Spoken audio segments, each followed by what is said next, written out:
Chapter 451. Promise 3. The sobs came harder now. She crouched on the ground, her arms wrapped tightly around herself, the mirror still clutched between her trembling fingers. She couldn't stop. She didn't want to stop. Because it was gone.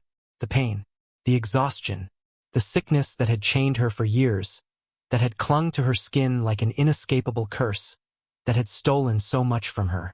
Gone. Completely, entirely gone. A broken gasp escaped her, her shoulders shaking violently. All this time she had been fighting it. Every breath had been a struggle. Every step had been a battle. Every single day, she had lived knowing she was weak. That no matter how much she fought, how much she wanted to live, her body would never let her. She had been dying for so long that she had forgotten what it felt like to be alive. But now she was free. A strangled cry broke past her lips as the realization sank deep, deep into her bones. She could breathe. She could move. She could finally live. Tears streamed down her face, uncontrollable, unstoppable. She was happy. For the first time in so long, she was truly, completely happy. And it was too much. She sobbed into her hands, her body curling inward as the weight of it all crashed over her. The suffering, the hope, the despair, the relief. Lucavion said nothing, but he didn't leave, didn't turn away, didn't mock her. He simply stood there, silent, waiting, as if he had known all along that this moment was inevitable. Her breath still trembled, but slowly, she raised her head. Tears still clung to her lashes, warm streaks trailing down her cheeks, but she forced herself to look. And there he was, Lucavion, leaning casually against the cavern wall, his arms crossed against his chest, his black eyes gleaming in the dim light. And he was smiling, not his usual mocking smirk, not the arrogant, insufferable grin that made her want to strangle him. No, this smile was quieter, steady, knowing, amused but not unkind. He was simply watching her fall apart and come back together all at once. And then, something inside her clicked. Eliana's amber eyes widened. It's thanks to him. Thanks to this man. It was him who had fought against that impossible beast. It was him who had refused to let her die. It was him who had stood in front of her, bleeding, battered, but unmoving. It was him who had given her hope. It was him who had freed her from this curse. It was him who had given color to her meaningless life. Eliana's chest tightened. Her fingers curled, her heartbeat pounding, roaring in her ears. And before she could even think, swoosh, she moved. No, she leaped. Eh? Lucavion barely had time to react before her arms wrapped around him. Tightly, desperately. The impact forced him back against the cavern wall, his body momentarily tensing, because she never did this. She never touched him first. But right now, she couldn't stop herself. She buried her face against his chest, her fingers clutching at the fabric of his coat, her body shaking again, but this time not from sadness, from something warmer, something she didn't know how to name. And then her voice came, soft, fragile, raw. Thank you. Lucavion stiffened slightly, but Eliana didn't let go. Her fingers tightened, her breath shaky, her tears wetting the fabric between them as she held on. Thank you for everything. And for the first time, she meant it. Lucavion stood still. Eliana's arms were wrapped around him, her body pressed against his, her warmth spreading through his coat. He didn't move, didn't push her away, didn't tighten his hold either. Instead, his arms hovered awkwardly in the air, his hands flexing slightly, as if unsure where to put them. And then, he spoke. Why are you thanking me? His voice was smooth, but beneath it, something else, something unreadable. Didn't you say you would never forgive me ever again? Eliana didn't answer, didn't even flinch. She just buried her face deeper into him, snuggling closer, her breath warm against his skin. Her fingers curled into the fabric of his coat, holding on as if she was afraid to let go. He could feel her now, her soft, steady breathing, the way her body melted slightly into his. And yet, something was missing. Something off. Lucavion exhaled quietly. His black eyes lowered, flickering with something that he refused to acknowledge. "Hey!" he murmured, his voice dropping slightly. His lips barely moved. "Little Ember." Eliana didn't react, didn't move, didn't pull away. Lucavion tilted his head slightly, his expression unreadable as his golden earring caught the dim starlight still lingering in the cavern. "Are you not going to answer?" Eliana finally moved. She raised her head slowly, amber eyes gleaming in the light, soft, yet burning. Her chin rested against his chest, her breath warm against his skin. Lucavion watched her, watched the way her gaze shifted, hesitated, searched. And then, she saw it. A small spark in his black irises. Fleeting, subtle, as if he was waiting. Or maybe it was just an illusion. Lucavion tilted his head slightly. "You?" Eliana swallowed. Her throat felt tight, her chest too full. And then, "I won't." Lucavion's lips twitched. "You won't." Eliana gripped his coat tighter. Her voice was small, barely above a whisper, but unshaken. "I will never forgive you." Lucavion blinked. Then, his lips curled slightly. "Is that so?" Eliana's breath hitched. Her gaze flickered. From his black eyes to his lips, her heart pounded. "I will never forgive you," she whispered again. Lucavion's voice was low, smooth, unreadable. "I get that. I will never forgive you." "I see. You will never be forgiven." Lucavion didn't reply immediately this time. For a moment, a brief, quiet moment, his black eyes lowered slightly, something flickering behind them. Then, Eliana inhaled sharply. And finally, she said it. "That is why." Her fingers curled tighter. Her breath brushed against him. "You are always going to be stuck by my side." Silence. Lucavion's lips parted slightly, as if to say something. But he didn't. He only stared. And then, he smiled. "You are quite a spoiled young lady, you know that, right?" Chapter 452. Promise. 4. "You are quite a spoiled young lady, you know that, right?"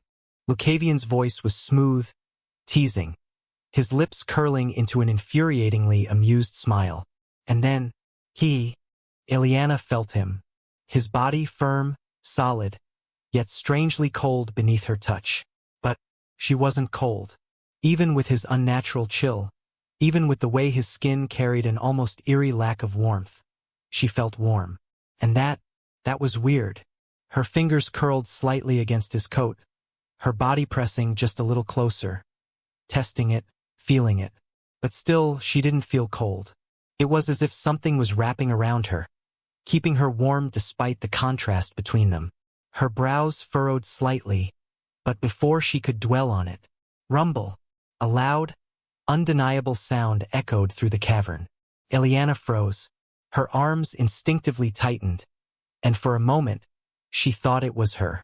But no, that wasn't her stomach. The sound had been too deep, too loud. And then, "Ahaha!" A voice followed. Lucavion's voice. Low, a little awkward, a bit too casual. Eliana's eyes snapped up to him. Lucavion's black eyes gleamed, his smirk faltering just slightly. And then, "I guess I am a little bit hungry." Eliana blinked, then blinked again. And then, she stared. Because was he actually embarrassed? Lucavion, the arrogant, insufferable, impossibly composed man standing in front of her, looked a little sheepish. Eliana felt something rise in her chest. Something strange. Something unfamiliar. And then, satisfaction. A slow, amused smile curled on her lips. That's right. This bastard isn't untouchable after all. She would enjoy this. Slowly, hesitantly, she pulled back. Her arms loosened, her fingers unclenching from his coat. And inch by inch, she separated from him. The absence of his touch left a strange feeling in her chest. Something light, something lingering. But she ignored it. Instead, she lifted her gaze, her amber eyes scanning his face, taking in every detail. Lucavion stood there, his usual smirk still in place, but something was off. His skin, paler than before. Not deathly pale, not sickly, but weaker. More drained. Something in her chest tightened. She had been raised as a noble. Before she had fallen sick, she had been taught everything there was to know about the body, about medicine, about survival. And she remembered. Even though awakened were stronger than normal humans, they were still bound by the rules of the world. They could go longer without food, water, sleep, but they weren't immune to the toll battle took on their bodies, especially when injured, especially when they forced their bodies beyond their limits. Eliana's fingers twitched slightly. That's right. Even though potions heal wounds, they don't create the healing out of nowhere. The body does. Regeneration takes energy. It pulls from internal reserves, consuming strength, nutrients, resources from within. If a body is too depleted, no matter how many potions are poured into it, it won't heal properly. Lucavion had fought the Kraken. Lucavion had pushed himself past his limits. Lucavion had bled, had endured, had survived. And now he was paying the price. Eliana exhaled slowly. Lucavion's smirk twitched slightly as he noticed her staring. What? Do I have something on my face? Her eyes narrowed. Idiot. Of course, he would act like nothing was wrong. But Eliana knew better. She felt strong. Stronger than she had ever felt in her entire life. Her body, once fragile, weak, always teetering on the edge of collapse, was now light, steady, powerful. Something coursed through her veins, something new, something undeniably there. Whether it was a lingering effect of her illness, her bloodline, or something else entirely, she didn't know. But it didn't matter, because one thing was certain: the tables had turned.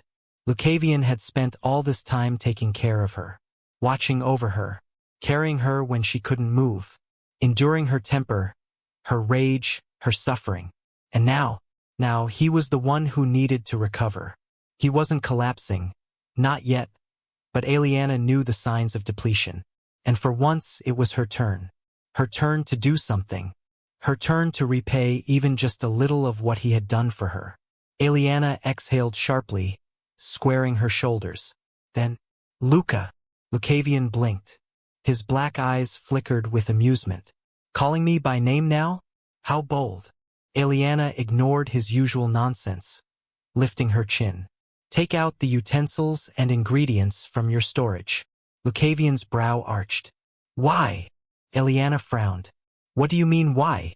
Lucavion tilted his head, clearly enjoying her irritation. Usually when people ask for something, they provide a reason. Eliana crossed her arms, staring him down. I will cook. Lucavion stared. Then, a slow grin crept onto his face. You? Cooking? Yes. You don't need to do anything, he stated firmly. Lucavion leaned against the cavern wall, his smirk deepening. You've already gotten what you wanted, haven't you? Eliana's eyes narrowed. You're cured. You're safe now. It's not like you need. Just take them out, you bastard. Lucavion paused. His mouth twitched, as if biting back a laugh. Eliana, who said you were allowed to refuse? Lucavion opened his mouth again. Boo! Shut up. Lucavion blinked. Then, he laughed. A small, amused chuckle, shaking his head as he reached into his spatial storage. Bossy, he murmured. I liked you better when you couldn't move. Eliana glared. Just take them out before I break your nose. Lucavion laughed. Not his usual smug, arrogant chuckle. No, this one was light, genuinely entertained. He held her gaze, his black eyes glinting, watching as Eliana glared up at him, her irritation burning hotter by the second. He could tell. She was fired up. More than just wanting to help, more than just trying to not seem helpless. She wanted to do this. And that was new. Lucavion sighed dramatically, lifting his hands in surrender. Okay, whatever you want. Eliana narrowed her eyes. Damn right. Lucavion let out another amused breath before reaching into his spatial storage. With a flick of his fingers, various utensils and fresh ingredients appeared, neatly arranged before her. a mix of dried meats, vegetables, flour, spices, and even a small pot. Eliana eyed them, her arms crossing as she examined everything. Satisfied, she nodded once. Lucavion, still watching, smirked. What, no complaints? You approve of my selection? Eliana shot him a look. Don't do anything. Just rest. Lucavion raised an eyebrow. Rest? Yes. You? Ordering me around. Eliana grabbed the nearest wooden spoon and pointed it directly at his face. Sit down. Lucavion stared at the spoon, then back at her, then back at the spoon, and then he grinned. Scary, he muttered. But he sat down anyway. Eliana huffed. Good. Now stay put, or I'll throw this at your head. Lucavion leaned back, crossing his arms behind his head. Noted, little ember. Noted. Chapter 453. No title. The fire crackled, its warm glow flickering against the cavern walls. The scent of rich, seasoned meat, fragrant herbs, and perfectly steamed rice filled the air, blending into something warm and comforting.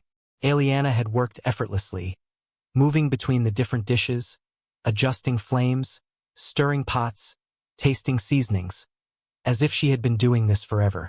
Lucavion had watched the entire thing unfold, seated comfortably with his arms crossed, only helping when necessary. And now they sat side by side, their plates piled high with food. The meal was impressive, even Lucavion had to admit. Eliana had made a massive portion of fluffy, fragrant rice, roasted stormfang beast legs, crispy firecrest bird wings and thighs, and a hearty, herb-infused stew filled with vegetables and slow-cooked meat. It was a feast. Lucavion took a bite of the stormfang leg, chewing thoughtfully before finally speaking. Wow! He glanced at her, black eyes glinting with amusement. You really look like a chef. Eliana grinned. Then, heh! She lifted a finger and tapped it against her nose, smugly. You may not know it, but I am talented at everything. Lucavion snorted. Oh! His smirk deepened. Well, not that talented at being humble. Eliana shot him a glare. You're one to talk. Lucavion blinked. Then, ahaha. He laughed, his shoulders shaking slightly, and then nodding in agreement. You're right. The fire crackled softly, filling the cavern with its low, rhythmic warmth. They sat together, eating in silence. A silence that, under normal circumstances, Eliana wouldn't have minded. Most of her meals had always been like this. Quiet, lonely, a simple necessity, something to get through rather than something to enjoy.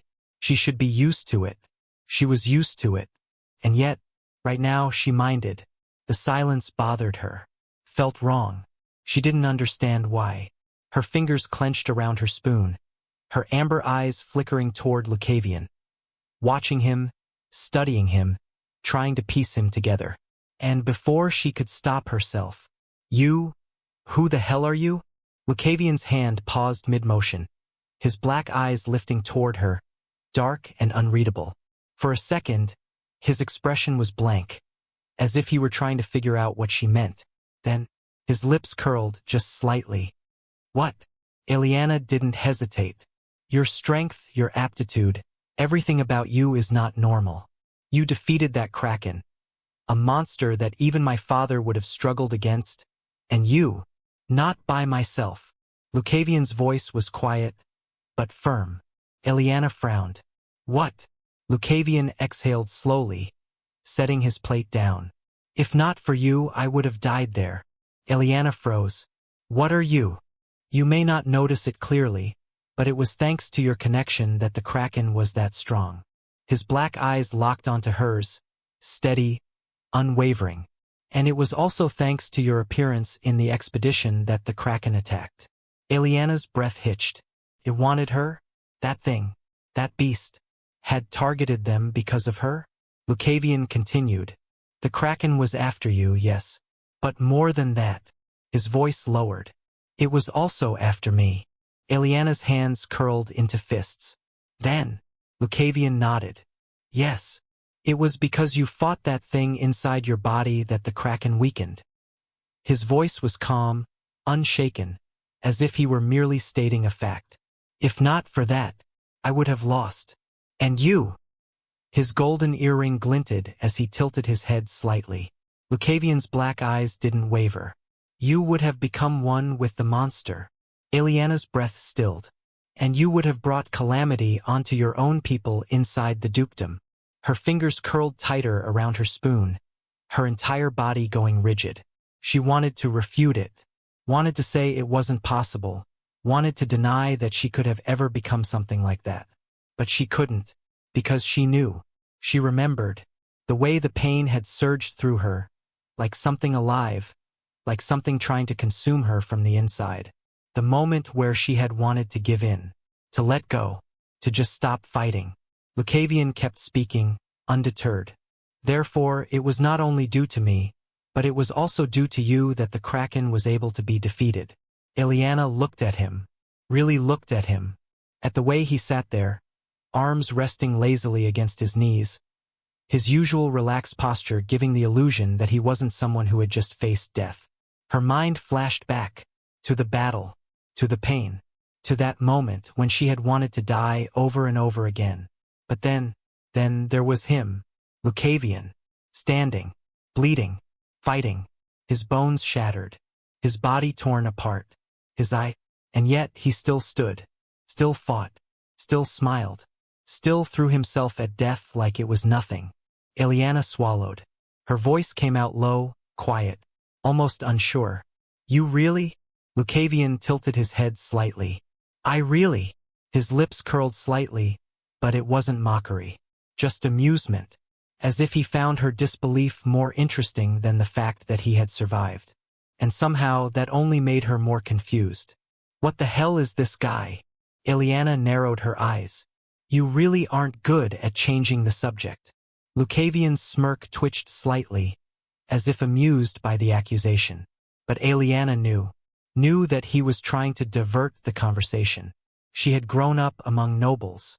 Even as a child, before her illness took everything from her.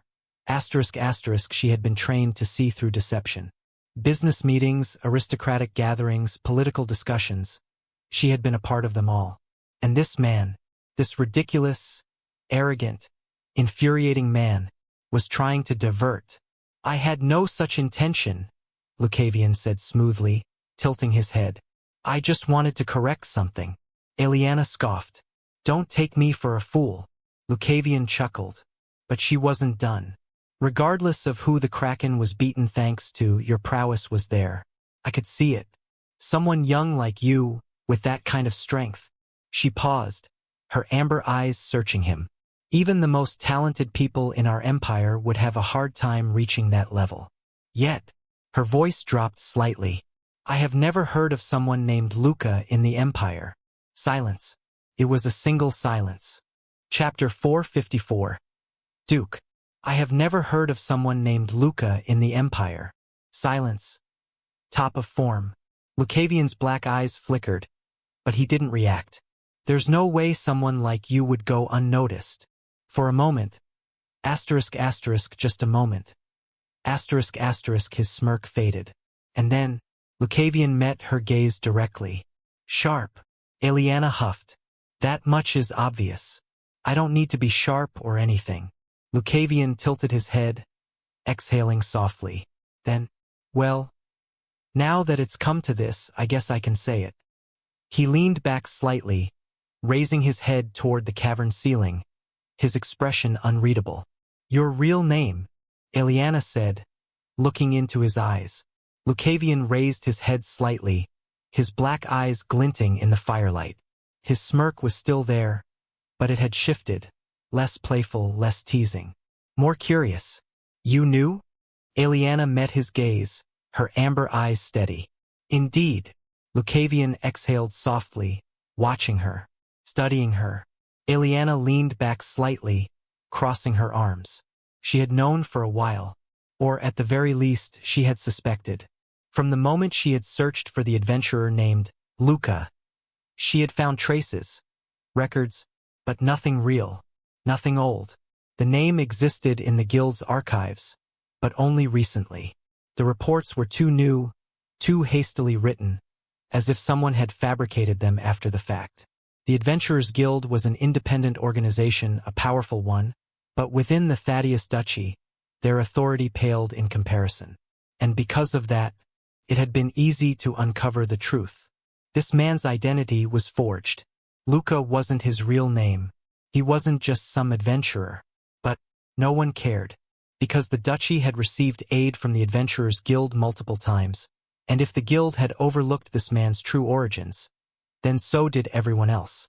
Eliana inhaled slowly. Her gaze didn't waver. Your real name, what is it? Well, I was just about to say that.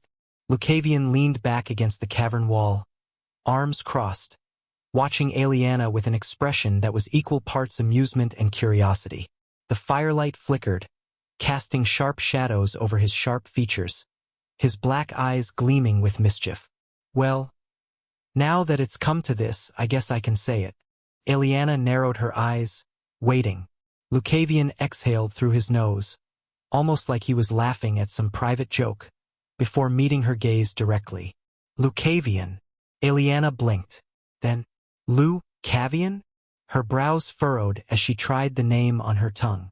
The syllables felt foreign, unusual, unique. Lucavion's lips twitched. Having trouble? I'm not. Eliana started, but then she scowled. What kind of name is that? Lucavion chuckled, the sound low and smooth. A rather distinguished one, don't you think? Eliana crossed her arms, still frowning. I've never heard it before. Lucavion shrugged, his smirk deepening. Are you sure? Eliana huffed. I'm very sure. I know the names of every noble house, every distinguished warrior, every renowned scholar in the Empire, and I've never heard of a Lucavion.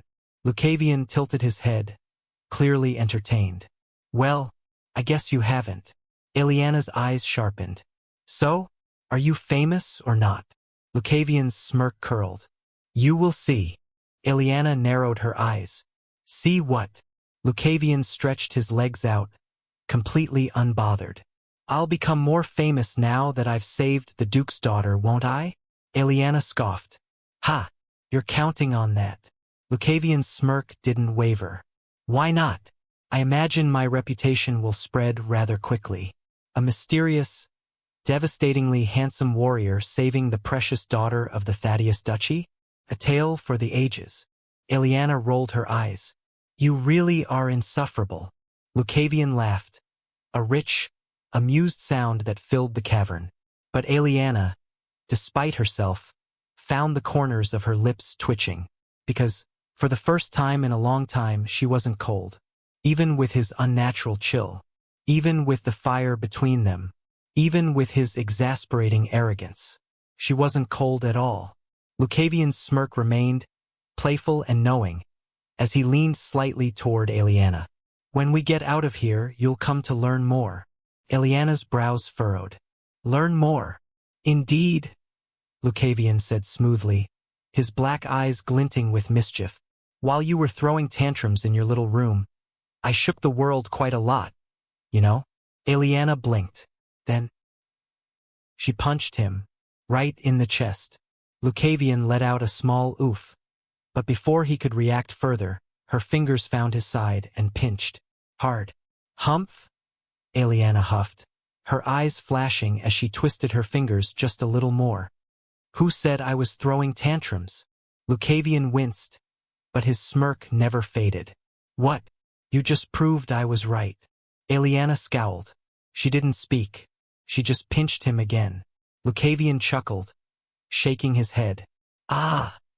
Just like a little girl in puberty, all fire and wham. Eliana tackled him, with zero hesitation. 1 second, Lucavion was relaxed, seated comfortably against the cavern wall. The next, he was flat on his back, Eliana straddling his waist, her amber eyes burning with righteous fury. Lucavion blinked up at her. Then, heh! His smirk widened. Bold move, little ember, he murmured, his voice low, teasing. Didn't know you liked being on top. Eliana froze. Her eyes widened just slightly, before narrowing into dangerous slits. You! Her hands shot for his collar, gripping it tightly as she shook him, her face growing redder by the second. Lucavion laughed, entirely unbothered, his black eyes gleaming with amusement. Violent as ever, I see. Eliana scowled harder, her grip tightening. I swear to the gods, I will. But she didn't get to finish. Because Lucavion, the absolute menace that he was, just grinned. Then, he lifted his hand and patted her head. Eliana froze again. Her entire body went rigid. Lucavion tilted his head, his smirk entirely too satisfied. Good girl. Let it all out. Silence. A deadly silence. Then, Luca! Eliana let out an indignant growl, her hands moving from his collar to his face, pressing down in a feeble attempt to smother his infuriating smirk. Lucavion just laughed. Loudly, richly, like this was the best entertainment he'd had in ages. And honestly, probably was. On the surface, things were a little different. The battlefield roared back to life. The sea churned violently, the waves thrashing against the hulls of the ships, but the chaos had shifted. The moment the sky had been cut, the atmosphere itself had changed. The darkness that had loomed over them, thick and suffocating, had weakened. And though the storm still raged, the sky was brightening.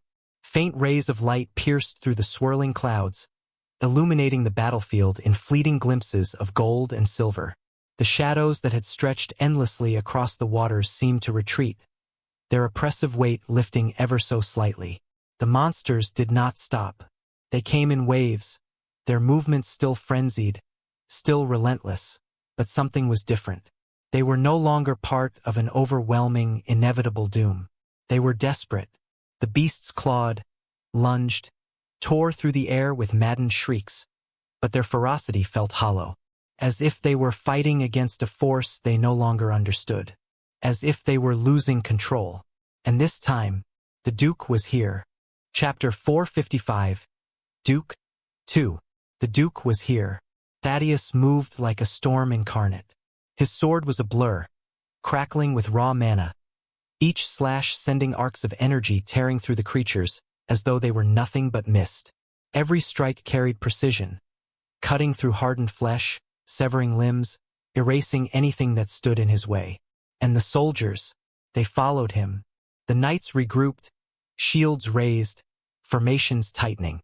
The mages rallied, their spells intertwining in devastating waves of elemental fury. They were no longer just surviving. They were winning. Thaddeus did not stop.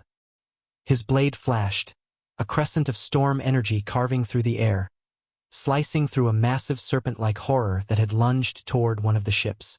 A sickening howl erupted as the beast collapsed into the water, its body disintegrating into black ichor. The Duke turned, his sharp eyes sweeping across the battlefield. He could feel it. The fight was shifting. The tide was turning. But something else pulled at his attention. A pulse. Not from his blade. Not from the sea. From his core. It was a subtle thing at first, just a faint, distant sensation. But then it grew. Presence. Connection. One that felt familiar. His breath hitched. His mana, his very blood was reacting. Eliana. The name escaped his lips before he could stop it. He felt it deep inside through his storm sovereign's dominion, through the very cultivation that had defined his lineage. The connection was real. Alive. The only person in existence who could make him feel this way, who could make his core resonate like this, was his blood, was his daughter. And for the first time since she had been taken, he knew. She was alive. Duke Thaddeus' grip on his sword tightened. The battlefield around him was still steeped in chaos, but his mind was elsewhere, locked onto that feeling, that pulse, that unmistakable bond. Eliana. She was there. She was alive. The realization struck him like a lightning bolt to the chest. His storm sovereign's dominion had never once responded to something beyond his own control. It was a technique of absolute mastery, the power of the ocean and sky bending to his will. But now, it was reaching, not to the sea, not to the storm, but to her. Thaddeus knew his daughter was out there. He could feel it in his core, his bloodline resonating in a way it never had before. There was no doubt. No hesitation. And if she was alive, then he would reach her. His eyes sharpened. The battlefield was still choked with monstrosities. The waves still thick with writhing bodies. But it no longer mattered. Everything before them was now irrelevant. His decision was made. His voice cut through the storm, through the madness, through the clamor of battle like a blade forged from thunder itself. All forces, move forward. The command was absolute. The battlefield shifted.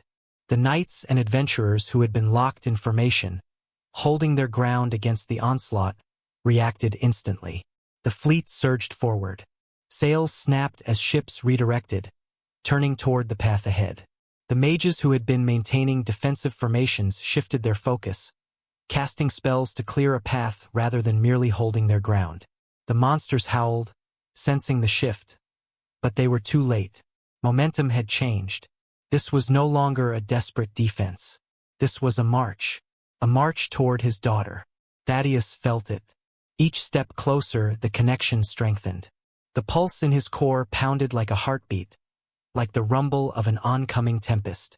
She was there, somewhere ahead, somewhere past the storm. And nothing in this accursed sea was going to stop him.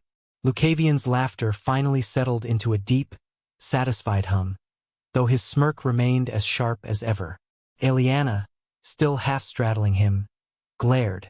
And yet, she didn't move. Not immediately, at least. Her amber eyes studied him, watching the way his chest still shook slightly from laughter, the way his black eyes gleamed with undeniable mischief. Then, Lucavion met her gaze. There was no teasing in his expression now. Not fully. Just amusement. Amusement and something else. Something quieter. Something only half-spoken. And then, "Should I make you some tea?" Lucavion asked, tilting his head, his voice smooth, casual. "Maybe it'll help you calm down." Eliana's eyes narrowed. Tea. The word alone made her suspicion spike like a well-aimed dagger. Lucavion saw it, of course. Saw the way her expression sharpened. And so, he lifted a hand in mock surrender. "This time I will add nothing strange," he swore, his black eyes glinting. Eliana did not look convinced. "Really?" she asked, voice flat. "Yes." Lucavion nodded, his smirk deepening. "I don't lie." Eliana stared. Then, without a word, she reached out and pinched his cheek. Lucavion blinked. Eliana's fingers dug into his skin, pulling it ever so slightly as she leaned in, her amber eyes flashing dangerously. "If you dare," she said slowly, "I will take your head." Lucavion chuckled. "This is the second time you've threatened my life today." "That is right." Eliana huffed, releasing his cheek with a sharp flick of her fingers. "And I, Eliana Thaddeus, never forget." Lucavion rubbed his face, the corner of his mouth twitching. "That is good," he murmured, his voice softer now, more thoughtful, more knowing. Eliana frowned slightly at the shift in his tone, but before she could dwell on it, Lucavion's smirk returned. "So, tea?" he asked, far too casually. Eliana scowled. "Humph." Eliana crossed her arms, tilting her head slightly as she humphed. Because, at the end of the day, she knew that this ridiculous, infuriating, arrogant bastard wouldn't do anything to her. Why? Because she felt like it. That was it. There was no need to elaborate, no need to justify, no need to overthink. She just knew. Lucavion, watching her with that ever-present smirk, finally exhaled, shifting slightly beneath her weight. "But," he started, voice still smooth, still too damn pleased with himself. "Ahem, you should move, you know?" Eliana raised a brow. "Why?" Lucavion's smirk widened just slightly. "I am a man too." Silence. Eliana blinked. Then her gaze lowered. Just for a second. Just long enough to realize where exactly she was sitting. Where exactly her legs were positioned. Where exactly... Her face heated. It wasn't much. Just a slight blush. A flicker of pink dusting her usually sharp features. But Lucavion saw it. Of course, he did. And the moment he did, his smirk turned wicked. Eliana snapped her gaze back up, her grip tightening around his collar again. You! Lucavion laughed. Loudly, richly. Chapter 456. Duke. 3. Aeliana huffed, releasing Lucavion's collar with a sharp flick of her fingers before stepping to the side.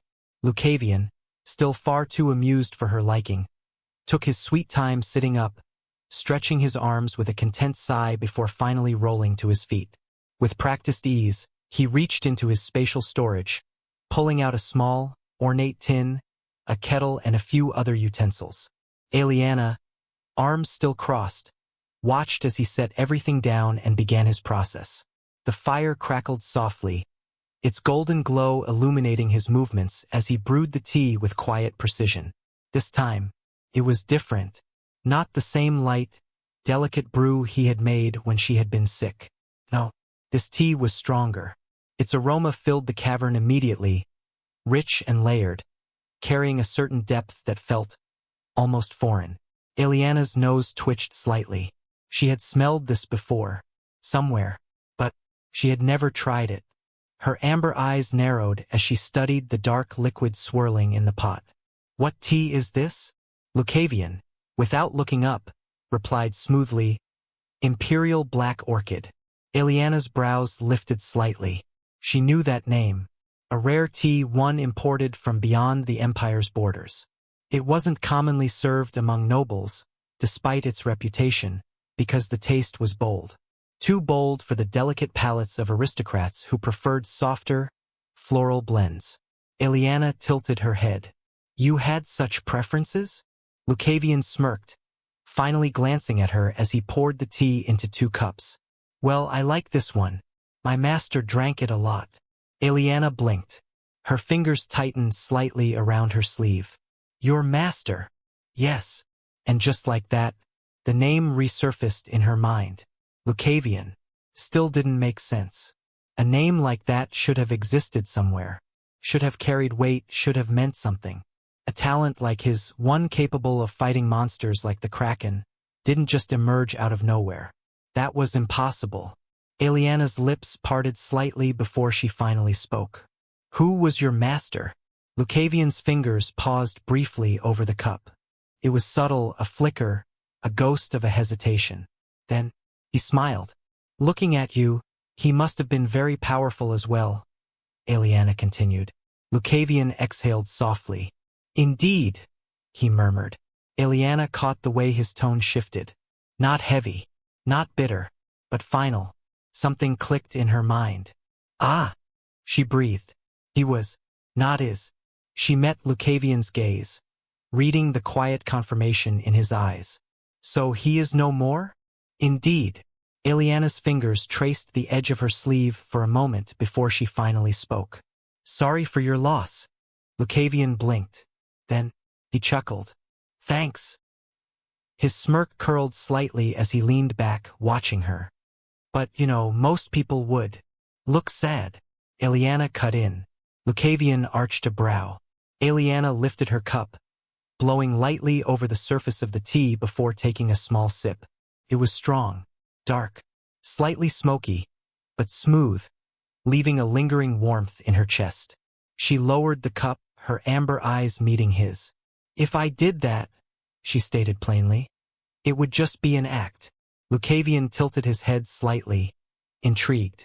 I can't feel sorry for someone I don't know, she continued, her voice steady. Therefore, I'd rather be honest.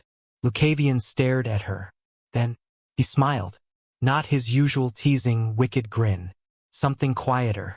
Something approving. Ha! He exhaled, swirling the tea in his own cup. You really are an interesting one, aren't you? Aeliana humphed. I've always been. Lucavion's chuckle deepened. That much, he could agree with. Aeliana lifted her cup again. But just as the rim touched her lips, she felt it. A faint, almost imperceptible tingling deep within her core.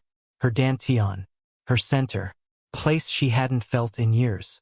Her breath caught. What is this? The sensation was subtle, like a flicker of warmth spreading through her body, like the echo of something long forgotten. She had not felt this since her illness. From the very moment it had surfaced, the first thing she had lost was her cultivation, her ability to control mana, her connection to herself. And now it was stirring. Eh? Lucavion's black eyes flickered to her. But before she could even put her confusion into words, he spoke. I guess the wait time is over. Ileana's head snapped toward him. What? Lucavion's smirk was still there, subdued, but knowing. You should be able to sense it, he said, his tone calm. Too calm. The approaching storm. Ileana's fingers clenched around her cup. She did sense it. Not just the flicker in her core, but something else. Something outside. Something powerful.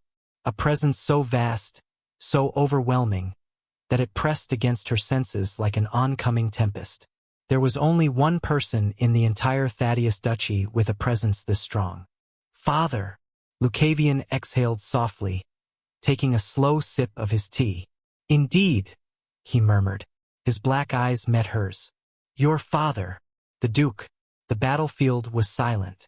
The final monstrous wails had long since faded. The ocean, once a churning storm of death, now lay eerily calm. The sky, once shrouded in unnatural darkness, had begun to clear, light piercing through the dissipating clouds, casting silver ripples across the endless sea. And yet, Duke Thaddeus did not relax. His core pulsed. The resonance had only grown stronger. She was here, not on the ships, not on some floating wreckage. No, she was beneath them, deep. Thaddeus stood at the ship's bow, his eyes narrowing as his mana flared. His storm sovereign's dominion whispered to him, the ocean speaking in the language only those of his bloodline could understand. And it confirmed his instincts. His daughter was below. Without hesitation, he moved. With a single, controlled breath, he stepped onto the ship's railing and dove. Splash. The sea welcomed him as its ruler. Where others would have sunk clumsily, where their bodies would have fought against the weight of the water, Thaddeus moved as if he belonged. No, as if he ruled it. Faster. He propelled forward, his body cutting through the currents effortlessly, the water parting around him as if guiding his way. Where the air slowed him, the ocean empowered him. Where men struggled to breathe, he thrived. And around him, the creatures of the deep bowed. Colossal sea beasts, their massive forms lurking in the darkness, did not strike. Serpentine horrors, their glowing eyes piercing through the abyss, did not attack. Instead, they lowered their heads. They parted from his path. For the Duke of the Thaddeus bloodline had entered their domain, and they would not stand in his way. Faster, faster, deeper. The ocean pressure did not matter. The crushing darkness did not matter. Only one thing did. His daughter. And then, he saw it. A massive, jagged formation resting at the bottom of the abyss. A rock. No. Something foreign. Something unnatural. It gleamed with an eerie, otherworldly light. Its surface carved with symbols he did not recognize. It did not belong to the ocean. It did not belong to this world. Thaddeus' breath slowed, his muscles tensing. This was no ordinary place. And yet, even as his instincts screamed of something unnatural, something beyond mortal comprehension, his core whispered only one thing. She is here. His gaze sharpened. Ileana is inside. And without another thought, he advanced. The wind howled. The sea raged. But Duke Thaddeus did not hesitate. His boots struck against the soaked deck as he moved, his presence like a force of nature itself. The knights, the sailors, even the monsters, seemed to sense the shift in the air, parting as he advanced toward the source of the disturbance. And then, he saw it. A rock. Or at least that was what it appeared to be. Rising from the ocean like a jagged obsidian monolith, the structure stood defiant against the raging waters, worn by time yet untouched by nature. But something was wrong. The very space around it wavered, an unnatural distortion in the air, like a mirage bending the fabric of reality. Duke Thaddeus' breath hitched. A rift? No, not quite. This was something else. A boundary. A threshold. An instinct screamed at him, cross it. Without another word, without another thought, he stepped forward. And the world shifted. The sound of crashing waves was gone. The howling wind ceased.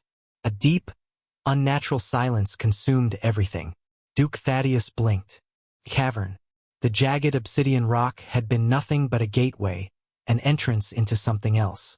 The air inside was thick, damp, ancient. Strange bioluminescent crystals clung to the walls, casting eerie glows of violet and deep blue.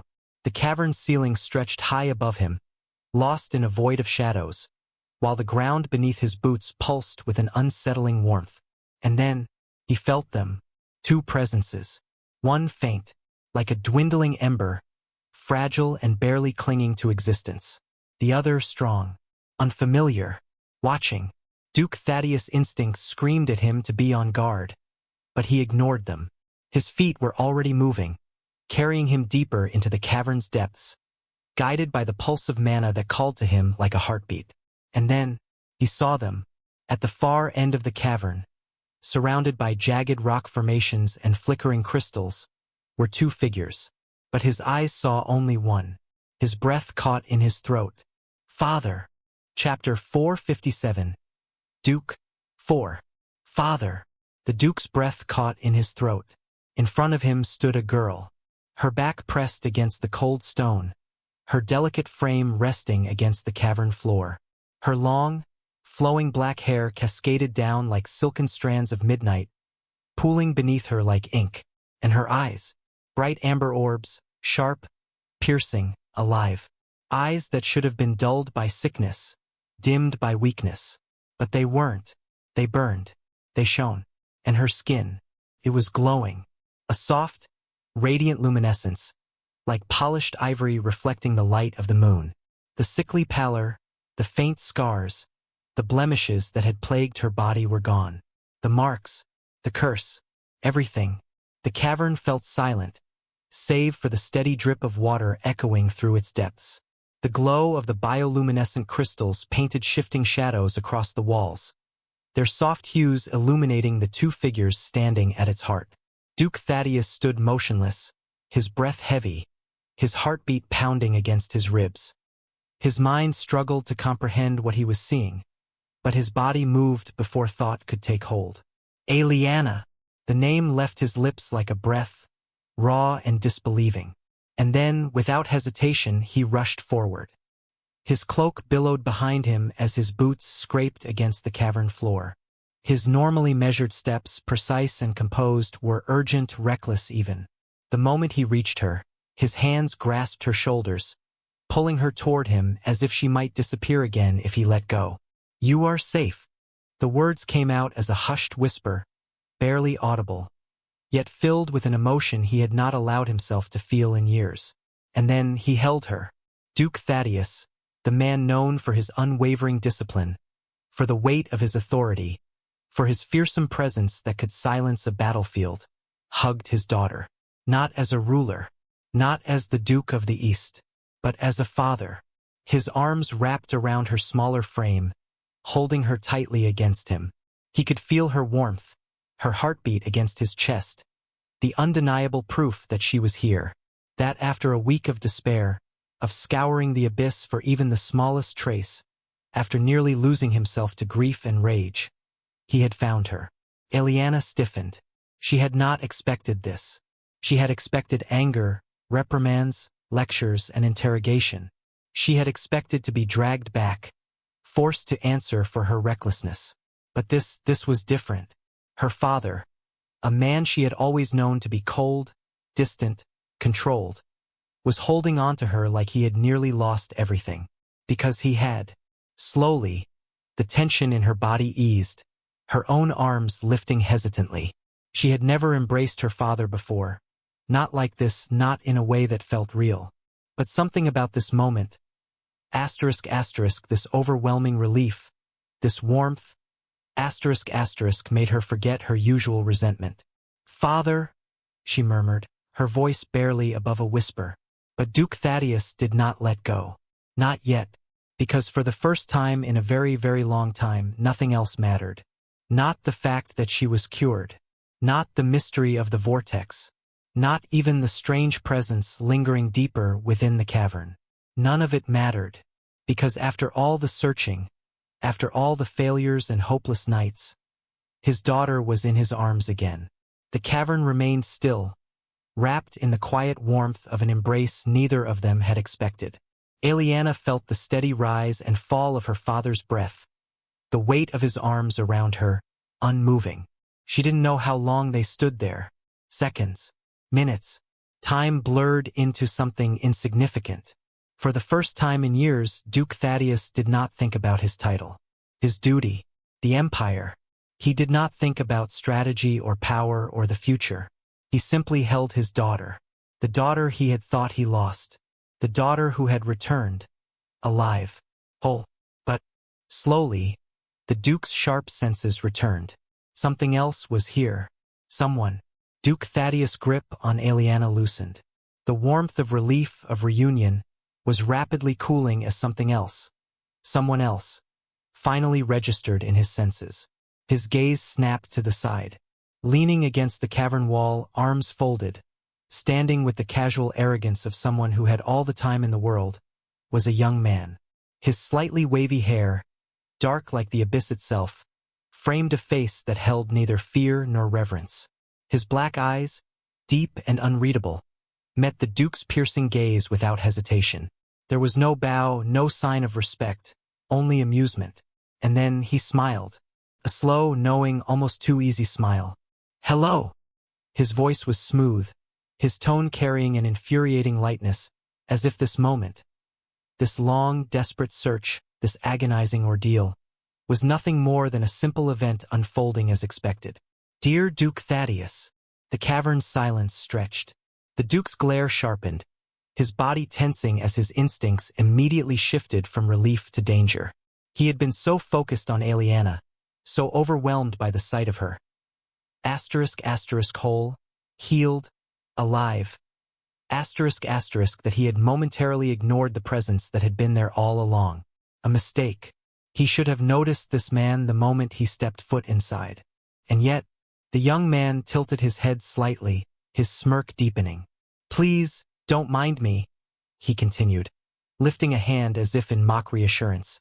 "I wouldn't dream of ruining such a heartfelt reunion." A pause. A mocking pause. Both of them knew the truth. The moment he spoke, the reunion was already ruined. Duke Thaddeus let out a slow, measured breath. The air around him shifted. Not with relief this time, but with something colder, sharper, more dangerous.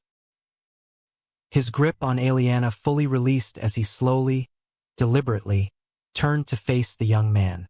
Eliana, still caught between the lingering warmth of her father's embrace and the sudden tension that overtook him, hesitated. She knew that look on his face.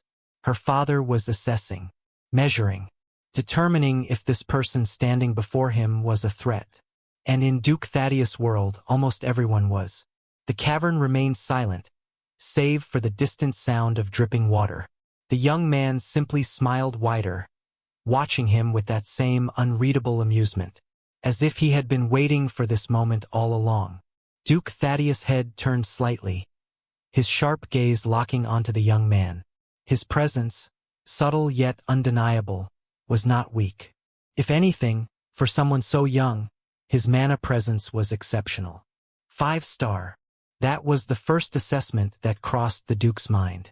The density, the weight of his mana, it was at the level of an elite knight, a seasoned warrior. But something was off.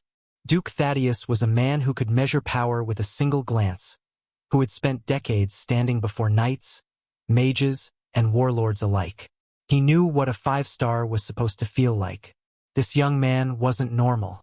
There was something else lurking beneath the surface, a presence that flickered, shifting just outside of his understanding. It was as if the mana surrounding him wasn't entirely stable, like something about his very existence was unnatural. Maybe it's because of the art he practices. That thought came quickly, logically. Many techniques, particularly ancient or forbidden ones, could distort the perception of mana. But it didn't sit right. His instincts told him this man was something else entirely. Still, that wasn't what caught his attention the most. Black hair, Black eyes. Black hair was common. But black eyes? Not just dark brown, not shadowed hazel, pitch black. Like the abyss itself. And then there was the scar. A faint mark running along the side of his neck, just barely visible beneath the collar of his worn coat. Duke Thaddeus' thoughts sharpened. Arinder had mentioned this. Among the survivors of the expedition, one name had been spoken. A name attached to a swordsman who should not have survived.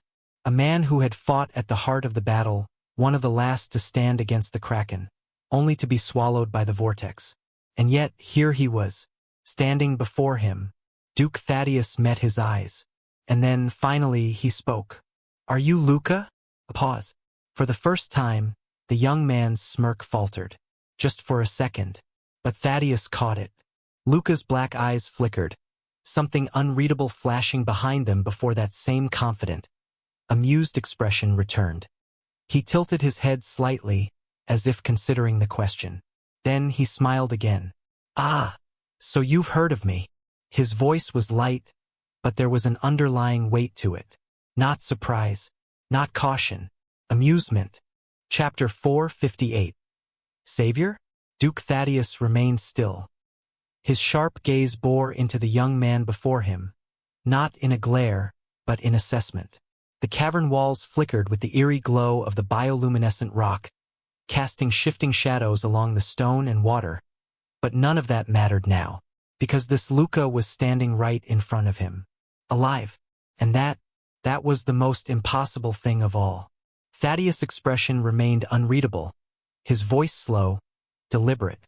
"Yes," he said at last. "I have heard of you." Luca's smirk widened slightly, his posture still relaxed, casual. But there was something unspoken lurking beneath that amusement. The Duke continued. "Arinder vouched for you." Luca blinked, his smirk tilting slightly, as if caught between curiosity and genuine surprise. "Did he now?" Thaddeus didn't stop. His voice remained steady, but there was a distinct weight behind each word. "You fought alongside my men during the expedition. You stood against the Kraken.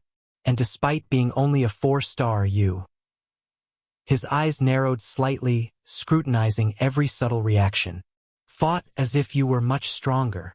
Luca let out a quiet chuckle, tilting his head slightly. "Ah!"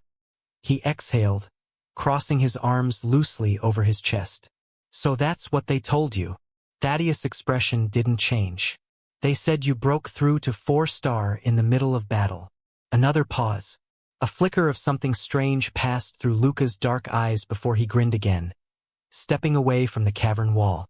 "Ah, now that was a good moment," he mused, rolling his shoulders as if reminiscing about a casual spar rather than a battle against death itself. "Nothing like a good life-or-death situation to push past your limits, right?" Thaddeus didn't smile. Instead, his voice hardened. "And yet," he said slowly, "Arinder also said that even as a 4-star you felt like a 5-star, that you were holding your own against knights far above your rank." Luca stopped moving, just for a second. His smirk was still there, his body still held that same effortless ease, but Thaddeus saw it. The way his fingers twitched slightly, the way his breath hitched, ever so subtly, before smoothing out again. It was small, barely noticeable, but to Thaddeus, it was everything. He had commanded soldiers for decades, watched the best of warriors, knights, and mages rise and fall. He knew what it looked like when a man was choosing his next words very, very carefully. Luca let out a short chuckle. "Well," he finally said, tilting his head with an exaggerated sigh, "I suppose that's quite the compliment, isn't it?" His black eyes met Thaddeus directly, unwavering. "An elite knight thinks I'm stronger than I actually am? I feel honored." Thaddeus didn't move, didn't react. He simply stared, because he knew. That reaction, that phrasing. He hadn't denied it, hadn't agreed. He had sidestepped the entire thing. And that was more telling than any answer could have been. Aliana, standing just beside them, watched the exchange carefully. She had known Luca was hiding things, of course. That much was obvious. But watching him now, seeing how he handled a man like her father, that was something else entirely. For the first time, she realized something. Luca wasn't just avoiding the truth. He was playing a game, and Duke Thaddeus knew it. The cavern remained still. Neither man moved, neither looked away, until finally, Thaddeus exhaled slowly. "Erinder called you dangerous." Luca blinked. Then his grin returned, a little sharper than before. "Ah, now that's an interesting word." And then, with infuriating ease, he shrugged. "Can't say I blame him, though." His smirk widened. "I've been told I have that effect on people." Duke Thaddeus felt something strange. Not anger, not offense, but something close. Something that demanded acknowledgement. Because this young man, Luca, stood before him, speaking with such ease, such boldness, that it was almost unnatural. No fear, no hesitation, not even the slightest sign of deference. It wasn't arrogance. No, Thaddeus had seen arrogance before. He had crushed men who spoke too highly of themselves, who dared to wield empty pride in front of him. This wasn't that. This was something else. A disregard. As if his title, his power, his very presence did not demand the respect that it should. And that was not normal. Because Thaddeus was not just a duke. He was the Duke of Thaddeus Duchy, the ruler of the Eastern Seas, a pillar of the Arcanese Empire. There was no one in the empire, save for the royal family itself, who stood on equal footing with him. Even they showed him the respect he was due. Even they acknowledged the weight of his name. Yet this young man, this adventurer, spoke to him with neither reverence nor caution. It was almost insulting. Thaddeus let out a slow, measured breath. His golden eyes darkened, his mana pressing just slightly into the cavern. Not enough to be a threat, but enough to be felt. His voice, when he finally spoke, was calm, cold, steady. "Are you a fool?" Luca blinked. The cavern air thickened. Thaddeus' presence, his authority weighed down. Not in a crushing wave, not in a show of force, but in a reminder. A reminder of who he was, of what he was. "I have tolerated much today," Thaddeus continued, his gaze sharp, his tone cutting through the silence like a blade. "But you—" He stepped forward just slightly, his voice lowering. "Either lack understanding or lack respect." Luca didn't move, didn't flinch, didn't bow. Instead, he grinned, and then he spoke. "I had assumed," Luca said, his tone light, as if the weight of Thaddeus' presence did not exist, "that you were not here as a duke, but as a father looking for his daughter." His head tilted slightly, his smirk widening just slightly, his black eyes unreadable. "It looked like so in my eyes, at least." The air tightened, but Luca didn't stop.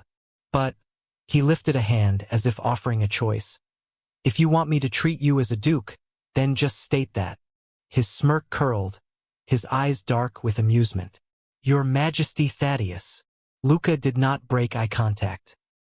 His smirk remained, his posture unwavering, as if Thaddeus' presence, his authority, was nothing more than a passing breeze. And then, he spoke again. "Of course," Luca said smoothly, tilting his head, his voice carrying that same infuriating lightness. "I could certainly bow, offer my due reverence, and ensure my words are laced with proper decorum." His smirk widened, mocking but not hostile. "But tell me, Duke Thaddeus," his black eyes gleamed, "is it proper for you to act like this in front of your daughter's savior?" Silence. Once again. Chapter 459. Savior? 2. Is it proper for you to act like this in front of your daughter's savior? Attention that shifted. Luca took a casual step forward, his presence unshaken, speaking as if this conversation was of no greater consequence than idle gossip in a noble's parlor. "If that is how things are done," he continued, "then perhaps all that talk about the Thaddeus Duchy and the people of the sea being genuine and honorable is just that, talk." The air coiled tight. Even Luca could feel it now, the subtle shift in the storm surrounding Thaddeus. Because that had landed, that had struck deep. Duke Thaddeus of the Eastern Seas was a man of unshakable will, of unquestionable might, but above all else, his name carried honor. Luca had just called it into question. The tension in the cavern sharpened. And then, A voice cut through the silence. "Father!" Cold. Sharp. Thaddeus' gaze flickered, moving away from Luca and onto Eliana. She stood firm. Her body was whole, her presence unbroken. Her eyes burned with the fire of someone who had walked through death itself and returned. And she was glaring at him, not in fear, not in discomfort, but in anger. Her next words were quiet, but they held the weight of a command. "Drop it." Thaddeus did not speak, but he saw it. The way her arms remained crossed, the way her shoulders were tense. Not from exhaustion, not from battle, but from something deep-seated. She wasn't fine. She had survived. She had returned. She had healed. But she was still angry. And that anger, it was directed at him. The air did not crack. The storm did not surge. But something changed. Because Thaddeus understood. His daughter may have returned. But their relationship had not. The cavern remained heavy with unspoken tension. The storm between father and daughter silent, but ever-present. Duke Thaddeus had faced countless warriors, kings, and enemies who thought themselves his equal. He had stood firm against empires, led fleets through storms, and crushed those who dared to challenge him. And yet this was different. This was his daughter, Eliana, standing before him, whole, unbroken, defiant. Her glare was not of a child seeking approval, nor of a noble lady subdued by expectations. It was of someone who had walked through something else, through death, through change, and she had returned not as the daughter he had locked away, but as someone reborn. Still, anger flickered within him, not towards Luca, not towards the sea, the vortex, or even the gods themselves, but towards her, for making him go through this, for forcing him to endure the loss of another loved one, for standing there with that look in her eyes, the one that told him, "You don't control me anymore." But Duke Thaddeus was a man of control, and so he swallowed that rage, pushing it deep within, where it would not show, where it would not weaken him in front of those watching. This was not the time. This was not the place. His golden eyes flickered back to Luca. The boy remained calm, too calm, his smirk still playing at the corners of his lips as if this were a game to him. This kid, the one who had survived the abyss, who stood before him without fear, who had, if the reports were true, saved Eliana. That alone changed everything. And that alone was why Thaddeus did not act. Not yet. With a measured breath, he straightened, his presence once again shifting, not as a father, but as a duke. "Let us return." His voice cut through the cavern, cool and absolute. "This is no place to talk." Luca's smirk widened slightly, his gaze twinkling with something between amusement and curiosity. "Ah, yes." His voice carried an easy, almost lazy humor. "We need your grandiose mansion for that, don't we?" A sharp comment. Eliana's voice, cool, edged, biting, cut through the air like a blade. "Explore more stories with my virtual library empire." She had not spoken to him like this before. Not so openly, not so boldly. For a moment, Thaddeus remained silent. Then, without acknowledging the jab, he simply turned. Eliana's lips pressed into a thin line. She had expected some reaction, a remark, a reprimand, but instead, she got nothing. The Duke was not taking the bait. Fine. She would not give him the satisfaction of expecting obedience, either. Without another word, she followed. Luca followed, his pace slow, almost leisurely, as if none of what had just transpired mattered in the slightest. Eliana walked ahead of him, her shoulders tense but her expression unreadable. Duke Thaddeus led the way, silent and imposing, his mind turning over everything that had happened. Luca knew the Duke hadn't let this go. Not really. The man had only postponed it, which meant Luca had delayed the storm, not avoided it. Fine by him. They moved through the cavern's winding tunnels, past the eerie bioluminescent stones, the foreign symbols etched into the rock pulsing ever so faintly as they passed. Luca glanced at them one last time, his fingers itching to trace over the engravings, to understand what they meant. But not now. Not yet. The group finally reached the edge, the place where Thaddeus had broken into this abyss in his pursuit of Aliana. And the moment they stepped out, the ocean shifted. A barrier formed around them. It came suddenly, seamlessly, as if the water itself bent to Thaddeus' will. The swirling currents parted, forming a vast transparent dome, encasing them in a bubble of breathable air while holding back the crushing weight of the deep. The light from above filtered through the dark ocean, casting eerie rays of silver through the barrier. Luca exhaled sharply, glancing around. So this was the place the space was attached to, he murmured, his voice carrying with ease through the enclosed space. Thaddeus turned sharply. What space? Luca hummed, his fingers tapping lightly against his arm as he gazed at the rocky ocean floor. When we were teleported by the vortex, he explained casually, we weren't thrown into the depths of the ocean. We were taken to an entirely different space, a separate dimension. A pause. He tilted his head slightly, watching Thaddeus' expression shift just slightly. But this isn't the place to talk details, is it? His smirk returned. Thaddeus' golden eyes narrowed. But then, no. His agreement was cold, decisive. Whatever had happened to Aliana, whatever had happened to this young man, it was clear now. This wasn't just about the sea. This was something far greater. The barrier around them shifted, the ocean currents bending to Duke Thaddeus' presence as if obeying an unspoken command. With a single movement, the vast dome of water surrounding them began to rise, pulling them upward through the abyss. Lucavion watched the way the water parted so seamlessly for the Duke, the way the sea creatures lurking in the shadows withdrew as if in silent reverence. There was no force, no spoken spell, just will. The Storm Sovereign's dominion. Lucavion had already heard stories of Thaddeus' unique bloodline, how it gave him a connection to the seas that no other noble, no other warrior could match. But seeing it was something else entirely. Even in the crushing depths, the ocean bowed to him.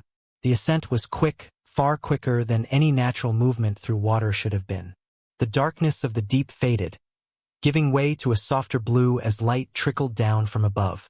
The closer they came to the surface, the more defined the glow of the sun became, cutting through the murky veil of the ocean. And then, they breached. With a rush of displaced water, the three of them emerged into the open sea. The waves lapped gently around them as the massive fleet of Thaddeus' navy stretched out in every direction, their sails casting long shadows against the shifting waters. The flagships of the Thaddeus Duchy stood in formation, their dark banners fluttering against the wind, the emblems of the Eastern Sea Lord unmistakable against the sky. The moment Thaddeus surfaced, a sharp horn blast echoed across the fleet, the signal of his return. All along the decks of the surrounding ships, knights and sailors rushed forward, their gazes locking onto their Duke as he walked atop the water like it was solid ground. His boots barely disturbed the surface, ripples spreading outward with each deliberate step. Luca followed behind, less elegantly, though his movements were controlled, the water bending subtly beneath his weight as he adjusted to the unnatural energy lingering in the air. Aliana was silent. And then, a shift.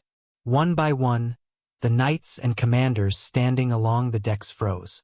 Not because of the Duke, but because of her. Chapter 460. She didn't forget. Sharp, unguarded gasps broke through the disciplined ranks. Some knights, usually trained to remain composed under any circumstance, stumbled slightly where they stood, their expressions breaking into shock. Even Reinhard Wallstein, the knight commander who had served Thaddeus for years, momentarily lost his usual stoicism. Because they had all known Aliana. They had seen her before. And the woman who now stood beside the Duke, ***, without her veil, without the sickness that had once clung to her like a second skin, ***, was not the same girl they remembered.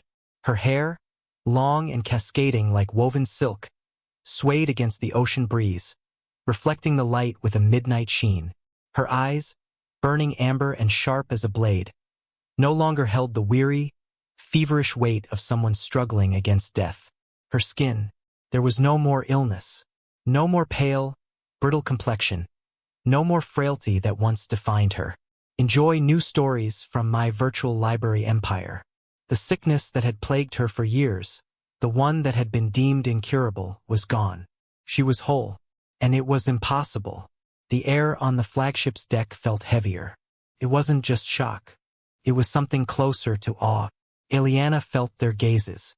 She saw the subtle disbelief in the way the knights' hands clenched at their sides, how their eyes flickered between her and the Duke as if searching for confirmation of what they were seeing. Her expression did not change. She did not shrink back under their scrutiny. Instead, she met their gazes directly. And that, more than anything, was what made some of them truly pause. Because the Ileana they had once known never looked people in the eye. The Ileana they had once known was hidden, veiled, her sickness making her fragile, leaving her with little reason to meet the world head-on. But this Ileana, the one standing beside Duke Thaddeus, was not broken. She was unshaken.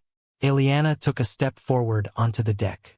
And no one could look away, not out of pity, not out of concern, but because it felt like something new had been born. Duke Thaddeus did not acknowledge their shock. He did not offer explanations. He simply walked forward, as if daring anyone to question what they saw. And not a single knight spoke. Not yet. Lucavion, standing at the edge of the deck, exhaled sharply through his nose, watching the entire interaction with a flicker of amusement. "Quite the homecoming," he murmured under his breath, mostly to himself.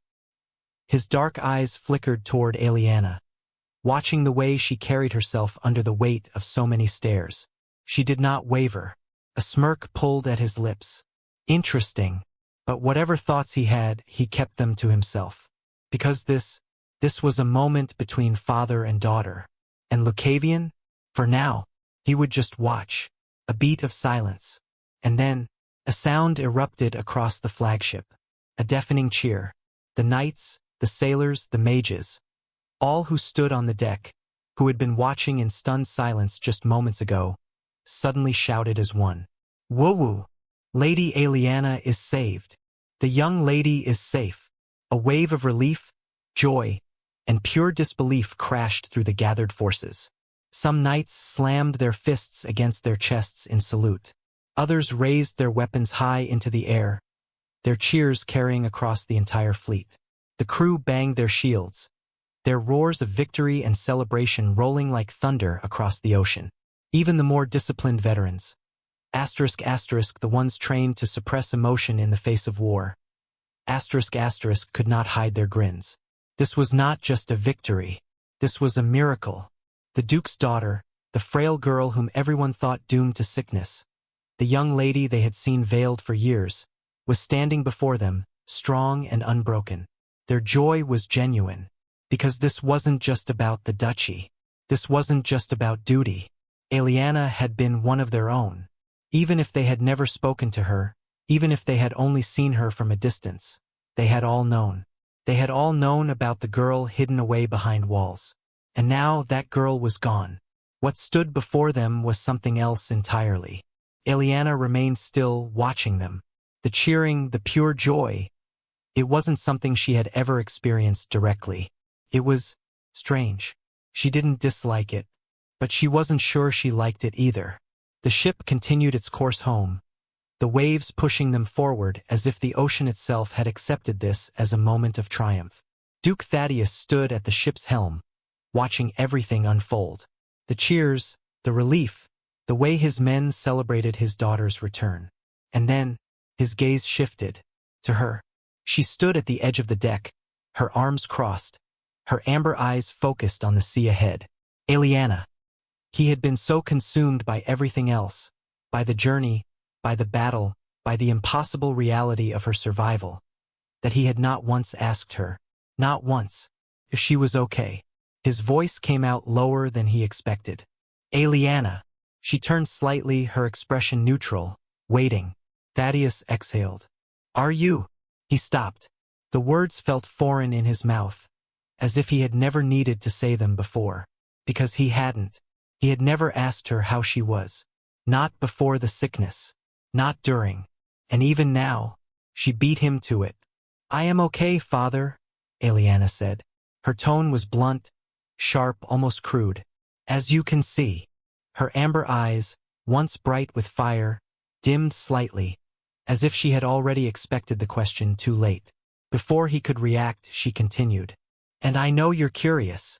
She turned fully now, tilting her head ever so slightly, as if already predicting his thoughts. "So let me answer beforehand." The wind brushed through her hair, the ocean stretching infinitely behind her. "The illness? Yes, it is gone." The words rang clear, unshaken, final, and for the first time in a long time in his life, Duke Thaddeus did not know what to say. Hello everyone. We now have a Discord server. Join us for faster updates, discussions about your favorite novels, and exclusive Discord-only content. Don't miss out. See you there.